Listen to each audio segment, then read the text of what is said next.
বিসমিল্লাহির রহমানির রহিম। Hanif complex furniture and ডোরে আপনাদেরকে স্বাগতম। আজ আপনাদের জন্য নিয়ে আসছি ড্রেসিং টেবিল এবং আলমারির ডিজাইন। ইউনিক মডেলের একটা ড্রেসিং টেবিল আপনাদের সামনে নিয়ে আসছি। আশা করি আপনাদের অনেক ভালো লাগবে, কারণ আমাদের এই ড্রেসিং টেবিল কোয়ালিটি সম্পূর্ণ একটা ড্রেসিং টেবিল।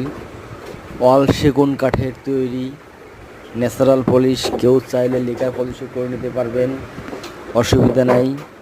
আমাদের ফ্যাক্টরি মিরপুর 10 কাজীপাড়া। যদি কেউ মনে করেন যে আমাদের ফ্যাক্টরিতে এসে দেখিয়ে নেবেন, তাতেও সমস্যা নাই। আমাদের ফ্যাক্টরিতে আসবেন, দেখবেন এবং নিতে পারবেন। এবং এছাড়া অনলাইনে অর্ডার করতে পারেন। আমার যে নাম্বার দেওয়া থাকবে সেখানে হোয়াটসঅ্যাপ, ইমো, ভাইবার সব আছে। আসসালামু আলাইকুম।